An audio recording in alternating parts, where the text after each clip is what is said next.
تو پاکستانی گورنمنٹ اور پاکستانی ادارے اس کا جواب دینے کے لیے انڈیا میں کیوں نہیں دھماکے کرتے؟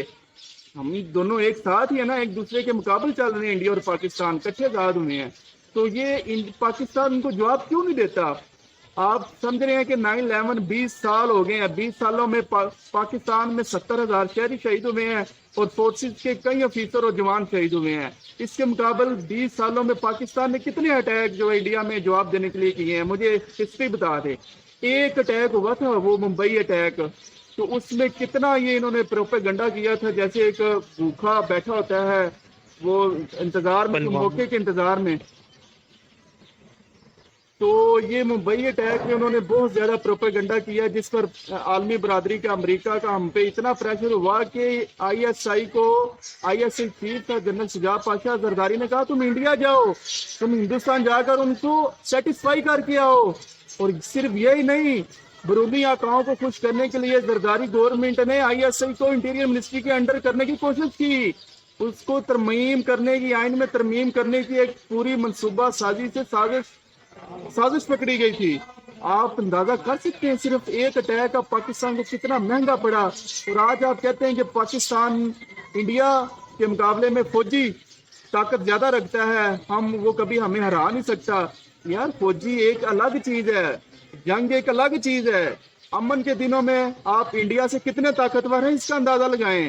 کیا ہمارے کسی پولیٹیکل لیڈر نے آ کر گورنمنٹ کے بندے نے پوچھا ہے، آج تک عوام کو بتایا ہے کہ انڈیا اگر ہمارے ملک میں اٹیک کرتا ہے تو پاکستان کیوں نہیں اٹیک کرتا؟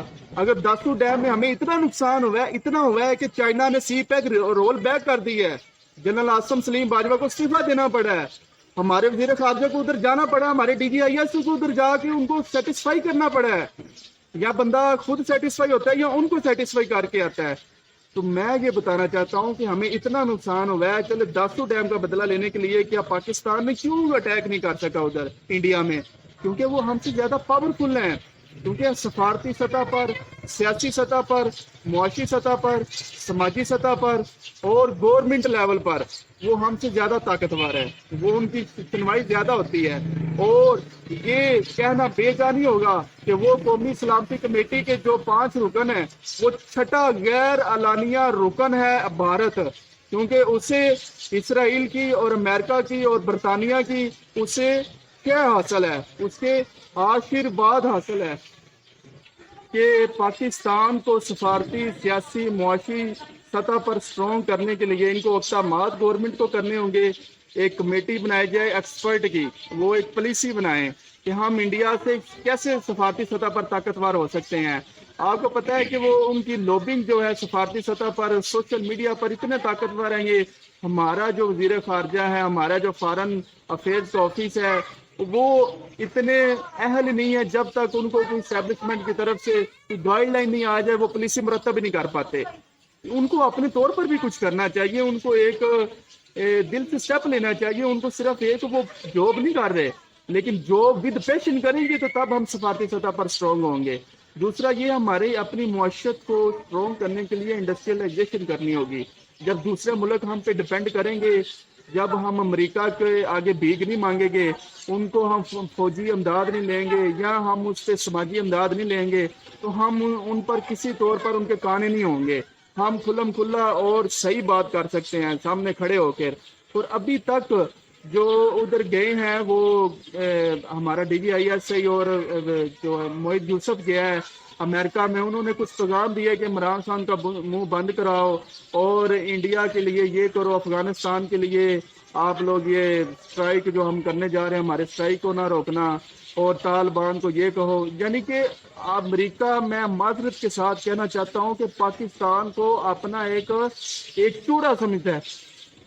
میں بڑی معذرت کے ساتھ، مجھے بڑا ہی دکھ ہوا ہے جب میں نے وہ ایک کالم پڑھا ہے، ایڈیٹوریل پڑھا ہے، کہ جب D G I S I اور موہد یوسف جو ہے مشیر قومی سلامتی ادھر گئے ہیں اور امریکہ نے یہ باتیں کی ہیں، جیسے وہ ہم پاکستان کو پالا ہی امریکہ نے ہے، جیسے ہم ان کی کھا رہے ہیں، ٹوٹلی ان کا کھا رہے ہیں۔ ہمارے ملک میں تو کوئی فصل نہیں اگتی، کوئی لوگ کام نہیں کرتے، پوری 22 کروڑ عوام ویلی بیٹھی رہتی ہے، اور امریکہ کی امداد آتی ہے تو وہ ہم کھاتے ہیں تو ہمارا پیٹ بھرتا ہے، تو اس لیے امریکہ ہم پہ اتنا روب ڈال رہا ہے۔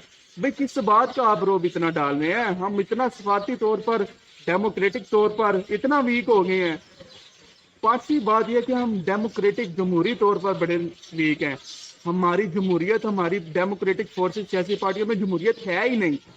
یہ جمہوریت کیسے قائم کی جائے؟ ہماری سیاسی پارٹیوں میں امیچورٹی ہے، جس کا سب سے بڑی مثال آپ کو میں یہ دوں کہ پیپلز پارٹی ہے، یہ اسٹیبلشمنٹ سے ڈیل کر رہی ہے. ابھی آج کوئٹہ میں بلاول زرداری کا یہ جلسہ ہو رہا ہے، اس میں 2 شخصیات، لیفٹیننٹ جنرل عبد القادر بلوچ اس میں شامل ہوا ہے اور سابق وزیر اعلیٰ نواب ثناء اللہ زہری اس میں شامل ہوا ہے. تو یہ کس کس سپورٹ کے ساتھ ہو رہے ہیں شامل؟ یہ ڈیل کر رہی ہے اسٹیبلشمنٹ کے ساتھ، اسٹیبلشمنٹ ان کے ساتھ ڈیل کر رہی ہے. میں یہ تمام سیاسی پارٹیوں کو اور حکومت کو پیغام دینا چاہتا ہوں کہ خدا را اپنی جمہوریت کو، اپنی جمہوری فورسز کو